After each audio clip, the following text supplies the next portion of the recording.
네, 6.4 지방선거 이제 100일도 채 남지 않았습니다. 계속해서 전문가들과 함께 석 달 앞으로 다가온 지방선거 판세 그리고 관전 포인트 짚어보는 시간 마련했습니다.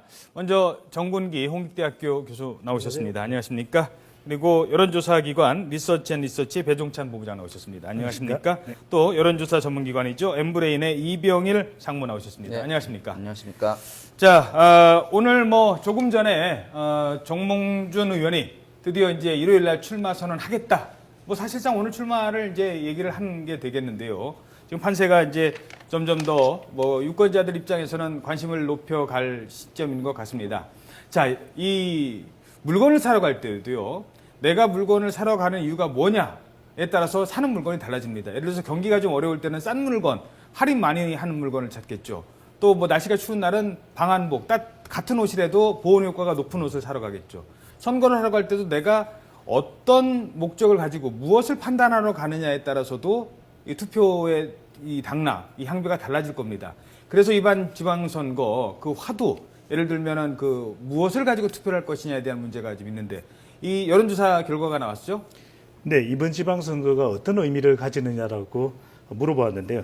박근혜 정부의 중간 평가라는 의견과 이 현역 단체장 및 의원에 대한 평가라는 의견이 팽팽히 맞서는 것으로 나타났습니다. 예. 43.3%대 43.3% 숫자까지도 똑같게 나왔는데요. 어허. 이것은 어떻게 보면은 박근혜 대통령이 임기 2년 차에 치러지는 지방선거이기 때문에 정권 심판의 성격이 강하게는 나타나지 않고 있었습니다.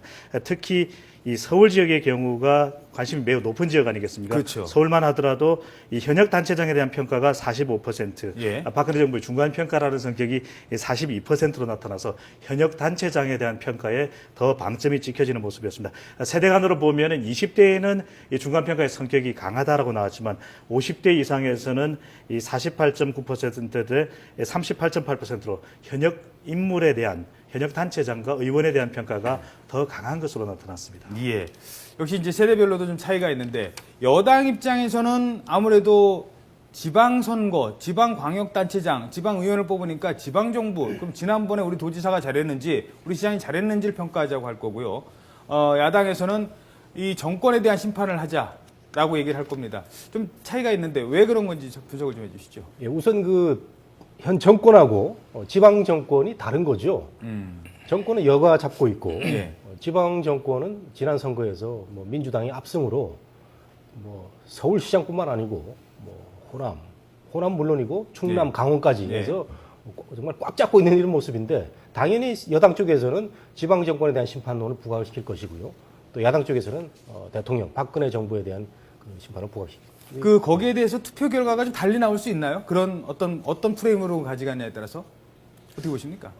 아무래도 그거는 이제 투표 결과까지 예측하기는 좀 힘들 것 같고요. 예. 선거 전략을 세우는 데 있어서 그러니까 수성의 입장과 공략하는 입장에서 어떤 거기에 대한 프레임에 대한 그거를 어떤 거로 들고 나오느냐가 선거 전략에 영향을 줄 거라고 생각이 듭니다. 예. 20대와 50대가 왜 다른 결과를 나왔다고 보십니까? 이번 조사 결과를 보더라도 박근혜 정부의 중간 평가라고 물었기 때문에 이것이 꼭 정권 심판의 의미하고는 조금 더 달라 보였습니다. 왜냐하면 정권 심판한다는 건 무언가 잘못한 것에 대해서 평가를 하겠다는 것이면 중간 평가라는 것은 또 잘한 것은 잘한 것대로 평가를 할 수도 있다는 의미거든요. 임기 2년 차에 대통령의 지도가 여전히 높다는 것은 지지층에서는 이것이 대통령을 평가하는 것이 아니다. 또 20대의 경우에는 대통령 지지율이 상당히 낮습니다. 그렇기 때문에 오히려 박근혜 정부에 대해서 부정적인 시각이 높기 때문에 이런 차이가 있는 것으로 보여졌습니다. 자, 그런가 하면 이제 정당에 대한 지지도 그리고 야권 연대에 대해서는 어떻게 생각하느냐 이 부분도 이번 선거에 중요한 어떤 기준점이 될 텐데 거기에 대해서는 어떻게 나왔습니까? 네, 정당 지지도를 보더라도 현재로서는 새누리당이 상당히 대통령 지지도에 편성되어 높게 나타나고 있었습니다. 이 전국적인 지지도는 새누리당이 45%, 민주당이 12.3%, 새정치연합이 17.3%였는데 특히 이제 새정치연합이 20% 후반까지 지지도를 보여줄 때 이렇게 낮게 나타난 이유는 아무래도 새정치연합이라는 이름 자체가 아직까지도 유권자들에서 상당히 생소해 보였습니다. 아무래도 안철수라는 이름의 꼬리표를 뗀 것 자체가 좀 이 지지율이 낮게 나타난 요인으로 보여지고 또 하나는 이 지방선거를 앞두고도 뭔가 새정치연합의 인물이 부각되고 흥행되는 모습은 보이지 않습니다. 예. 바로 이것이 새정치연합의 지지율이 정체 또는 하향되어 보이는 그런 결과로 나타났습니다. 예. 자, 야권연대에 대한 생각도 저희 들어봤죠? 야권연대에 네, 대해서 어떻게 평가하고 있습니까? 사실 이번 지방선거에서 가장 큰 변수는 야권연대일 겁니다. 대체적으로 야권연대는 뭐 오차 범위 내에서 차이가 나지는 않기는 합니다만은 반대 의견이 더 높았습니다. 46.1%는 야권연대의 부정적이었고요. 이 40.4%만이 야권연대에 찬성하는 의견이었습니다. 여기서 중요한 것은 새정치연합을 지지하는 지지층의 마음일 텐데요.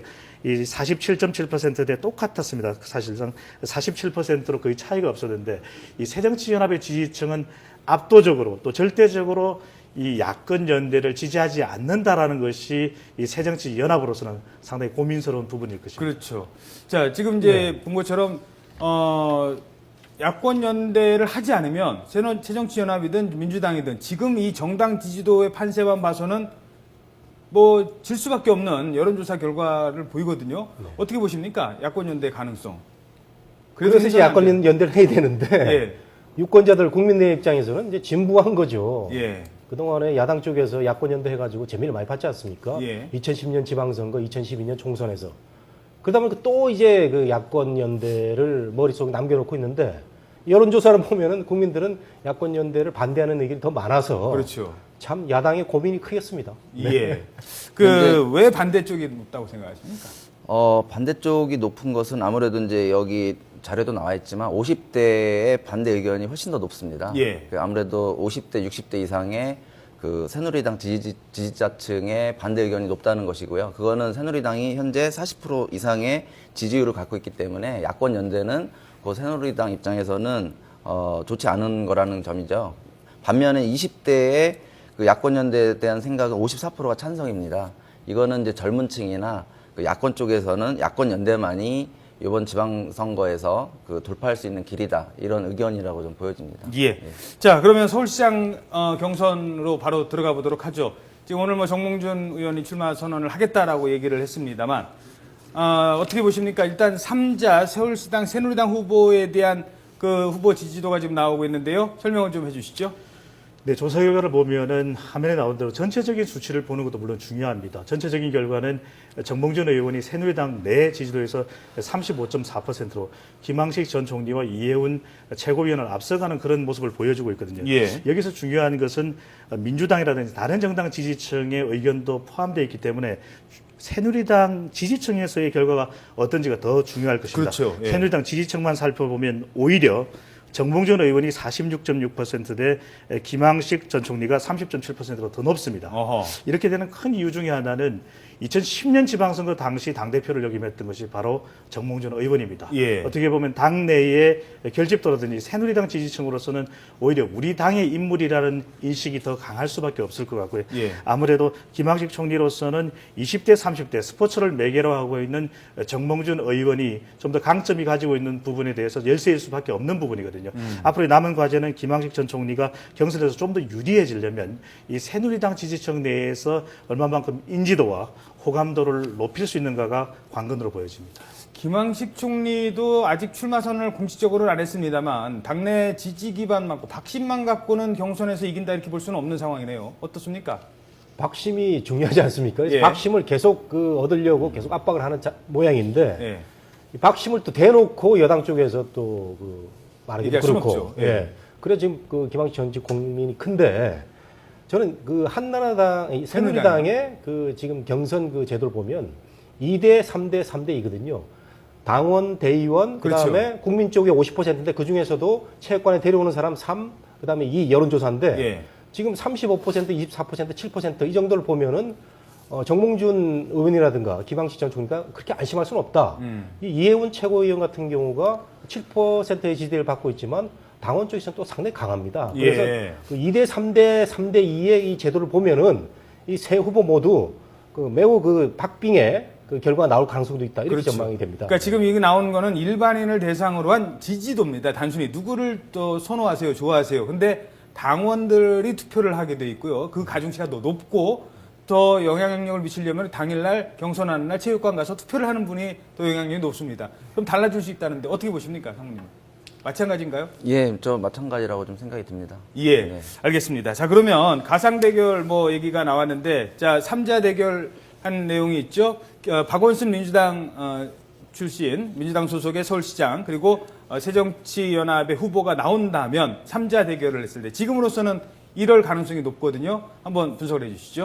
이번 조사 결과를 보면 두 가지 특징을 볼 수가 있는데요. 이 새정치연합 후보가 나올 경우를 가정해서 3자 대결 구도입니다.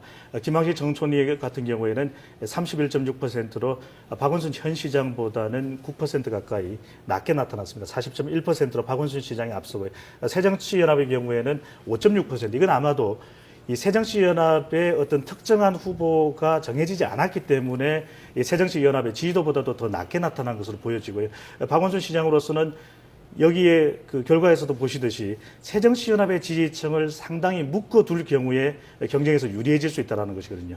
이혜원 최고위원과의 경쟁에서는 좀 더 박원순 시장이 유리해지는 조사 결과입니다. 42.6% 대 이혜원 최고위원 25.6%로 차이가 더 커지고 이 정몽준 이 의원이 후보로 나올 경우가 이 아주 그 놀라운 결과가 나왔는데 예, 정몽준 의원이 41.3%로 이 박원순 시장을 앞서는 그런 조사 결과를 보여주는데요. 이 조사 결과를 보면은 이 새정치연합이 나올 경우에 이 무당층이 오히려 분산되는 그런 현상이 있었습니다. 어떻게 보면은 20대, 30대에서도 박원순 시장이 상당한 경쟁력을 발휘하기는 하지만 어떻게 보면은 이 축구라고 하는 매개 때문인지 20대, 30대에서도 정몽준 의원이 상당히 경쟁력 있는 것으로 나타나는 측면도 있었고요. 있군요. 또 하나는 이 스윙보트라고 하는 무당층의 지지입니다. 무당층의 지지가 이 정몽준 의원이 나타날 경우에는 좀 더 높게 나타나는 것이 경쟁력 있는 그런 조사 결과가 나왔다고 보여집니다. 예. 교수님 어떻게 분석하십니까? 지금.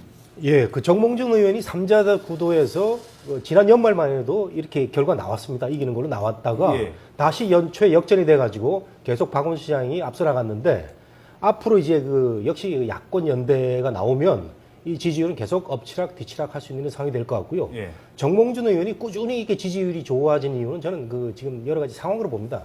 경제가 별로 안 좋으니까요. 예. CEO형의 시장을 하면 또 그 국민들이 원하는 게 아닌가. 그 블룸버그도 만나려고 하는 걸 보면은 예. 그 CEO형 현대중공업 회장을 잘 그 이끌고 있는 이 정몽준 의원에 대해서 한번 경제 시장으로서의 그 어떤 지지를 보내는 게 아닌가 이런 생각이 좀 드네요. 예. 이상무님은 어떻게 분석하십니까? 저도 이제 이 결과를 오늘 보고 참 예. 놀랍다고 생각이 드는데요. 이제 최근 들어서 정몽준 후보가 앞선 거는 이제 좀 처음 접하는 것 같고요. 며칠 전에 그 하루 이틀 전인가 한국일보 조사 결과에서는 박원순 후보가 많이 앞서는 거로 나왔거든요. 그렇죠. 그래서 예. 이런 추세는 향후에 한 더 기간을 두고 보면 더 좀 명확해지지 않을까 생각이 듭니다. 예. 네. 자, 그래서요, 저희들이 여론조사에 지금, 다 의존할 수 없다. 이게 여론조사는 어느 정도의 데이터가 될 수 있지만, 이게 지금의 판세를 과연 설명할 수 있느냐는 거는 또 다른, 앞으로 많은 변수가 남아있다는 겁니다. 여론조사 할 때마다 다른 것도 있고요. 저희들이 충청남도를 예를 하나 저희들이 들어봤는데요. 충청남도의 후보군들이 많이 있습니다. 안희정 지사라는 민주당 후보가 있고요. 그리고 다른 후보들이 나오고 있는데요. 한번 자료를 보면서 설명을 드리도록 하죠. 자, 충청남도 지사 후보인데요. 민주당의 안희정 현 지사가 49.6%, 홍문표 의원이 13.3%, 이명수 의원이 9.8%, 정진석 의원이 6.2%로 나옵니다. 코리아 리서치의 2월 22일 조사인데요. 그런데 지금 이 조사 결과는요. 그냥 누구를 좋아하십니까? 누가 적합하다고 보십니까? 라고 합니다. 새누리당 후보는 갈라져 있는 거잖아요. 근데 한 사람으로 좁히면 내용이 달라집니다. 계속해서 보시죠. 자, 전체 내용을 살펴봤는데요. 이렇게 쭉 후보군들이 이른바 난립이라고 표현해 죄송합니다만 난립을 하면 여권 의원들이 이렇게 나눠져 있으면 불리하지 않습니까? 후보를 한두 명으로 좁혀보도록 하겠습니다. 다음 그래픽 주시죠. 자, 이명수 의원이 만약에 새누리당 후보가 됐다. 이러면 안희정 의원보다 높게 나옵니다. 여기에는 물론 3자 대결, 새정치연합에서 후보를 낸다는 가정이죠. 또 다른 조사 결과 보도록 하겠습니다. 홍문표 의원, 지금 새누리당 후보군 중에서는 가장 여론조사상으로는 지지율이 높다고 나오는 홍문표 의원도 역시 안희정 의원과 1대1로 붙으면 이긴다는 걸로 나오는 겁니다. 이게 지금 달라진다. 전용학 전 의원 같은 경우도 마찬가지고 30.9%. 하나 더 보도록 하죠. 그리고 정진석 사무총장 역시 36.2%. 안희정 의원을 이기는 걸로 나옵니다. 3자 대결로 갔을 경우. 이거는 대전일보가 리얼미터에 의뢰해서 2월 5일과 8일 동안 조사를 한 내용입니다만, 자, 이렇게 내용이 달라진다는 것이죠. 여론조사마다 다르다. 이거 어떻게 보십니까? 이런 조사 결과가 나올 수밖에 없는데요. 그것은 민주당의 경우에는 현역 단체장인 안희정 지사로 지지 결집장이 오롯이 모여 있는 상태입니다. 다자 대결의 경우에는 화면에서도 보셨듯이 새누리당의 후보의 경우에는 표가 분산되어 있는 그런 상황이거든요. 또 하나 중요한 점은 그래서 앞으로 새누리당의 후보가 누가 되고 얼마만큼 이러한 지지층을 결집하느냐가 매우 중요합니다. 예. 또 하나는 마지막 남은 포인트는 새정치연합의 후보가 15에서 20% 가까이 득표를 할 때는 안희정 지사에게 상당히 위협적이라는 것이거든요. 충청권, 수도권에서 새정치연합의 후보가 15에서 20% 득표를 하게 될 경우에 민주당이 위태로워지는 상황, 그것이 여론조사에 고스란히 반영되어 있다고 할 수 있겠습니다. 교수님 어떻게 보십니까? 예, 이 충남지사 선거는요, 야권이 분열이 되느냐, 여권이 분열이 되느냐, 이 포커스를 갖고 봐야 됩니다. 예. 지난 선거 때 안희정 지사가 말이죠, 과반 투표를 못하고 가까스로 이겼습니다. 그때는 여권 분열이 됐죠. 여권이 분열이 됐어요. 당시에 새누리당 후보하고 자유선진당. 선진당의 박상돈 후보라는 후보가 있었는데, 박상돈 후보가 불과 1, 2% 차이로 석패를 했거든요. 예. 이때 여권이 분열이 됐고, 이번에는 야권이 분열할 가능성도 있고 또는 야권이 연대를 할 가능성도 있는데, 새정치연합이 후보를 내느냐 안 내느냐에 따라서 상당한 결과가 달라질 거 예상이 되는데, 제 생각 같아서는 새정치연합이 내지를 않을 것 같다, 이런 느낌이 들어서 안희정 지사가 상대적으로 열세지만 그 새정치연합에 진영하면 예. 좋은 결과 나올 것 같기도 합니다. 예. 이병일 상무님 어떻게 생각하십니까? 저는 뭐 교수님 말씀에 동의하면서요. 그다음에 제가 이제 이 본 자료에 의하면 한국일보 같은 경우에도 3자 대결한 결과가 있거든요. 거기에서는 안희정 지사가 높게 나온 걸로 알고 있습니다. 이 부분 역시 실제 조사 결과에 따라서 좀 다른 부분이 있기 때문에 예. 하나의 결과만 가지고 하기에는 좀 한계가 있다고 보여집니다. 오히려 지금부터의 변수, 지금부터 후보가 누가 되는에서 구도가 어떻게 되느냐의 변수, 그리고 누가 실수를 하느냐, 후보군 중에서 큰 실수 한번 하면은 바로 후보군에서 제외가 될 수 있기 때문에 이런 것들이 큰 변수가 아닐까 싶습니다. 네, 지금까지 세 분 말씀 나눠봤습니다. 오늘 말씀 고맙습니다. 네, 감사합니다.